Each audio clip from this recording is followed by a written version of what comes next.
people need to start making noise. I mean, they need to get angry, and we're not angry enough, and we don't have any more time. Like, if we don't start doing and starting this cleanup process now before the election, we're screwed when the election happens.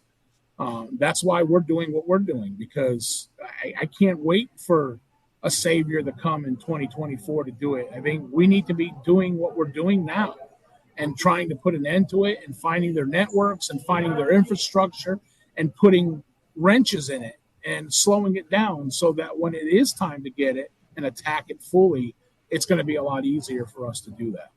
Yeah, I would agree. And the reality too is with the deep state cabal, guys, I predicted this. I don't think there's going to be a November election. They will find a way. Somehow the good guys are going to have to do something, because I think the deep state cabal will find a way through the War Powers Act or something else to not have an election. And then we're in a world of hurt. So yes, we the people have to step up now and pressure everybody. I would say pressure them more locally near the border than in DC, because in DC they're just a bunch of puppets anyways. Yeah. So there's no difference between a coward and somebody that's a coward and somebody who has a lot of courage. It's just finding that heart to step up and do the right thing. But cowards and courage are made the same way. It's just that, that one person decides that he's going to do the right thing and he's going to sacrifice whatever he has to sacrifice to make sure that the right thing happens. And, normal people off the streets can be heroes. And that's what we need right now is we need normal people to step up and have courage and be heroes and willing to sacrifice, because if we don't sacrifice now, we're not leaving anything for our children and our grandchildren. They're not going to have any. They're gonna forget what freedom is really about and why so many people died, to protect those freedoms. And we're forgetting that. I mean, we're already a nation that we have a generation of kids that don't want to defend our nation, and that's dangerous. Yep. And I think, if something doesn't change, a spark doesn't happen, is the first thing is people need to unite. And I think that's what's happening now. I think we're seeing that with Trump, the Latino vote, the black vote, everybody are reverting the other way because now they see the truth. They're tired of paying high prices at the gas pump. They're tired of paying high prices at the grocery store.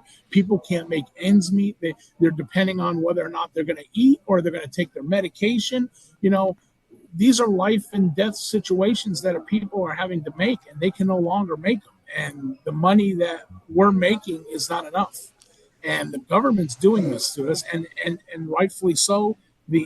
We're the reason why it's happening, because we haven't stood up as a people and stopped this. And we need to stand up and we need to stop what's happening. We need to voice our voices and put a stop to this. And if we need to do civil disobedience, I mean, we have a Second Amendment for a reason. I'm not advocating for that. But the whole reason for the Second Amendment was it's not to go hunting. It's not to protect your home. It's to take back a government that's turned tyrannical. And if this is not a tyrannical government, I don't know what is. Yeah, I would agree. And let me just tag on to the courage statement, folks. If everybody has fear, the difference is some people feel the fear and freeze, and some people recognize the fear and push through it anyways. Yep.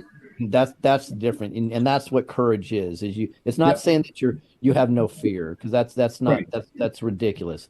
It is like, oh shit, this is what I have to deal with. Yep. Okay, I'm going in anyways, because the reality, folks, do you want to be here 10 years from now when your child or grandchild is saying, "What did you do? What difference have you made?" I don't want to hear that from my kids or grandkids unless I have a positive, okay, I did this. But if it's a disaster and they were to ask somebody that didn't do anything, you're going to have, that's your reckoning. And that's going to be a big, big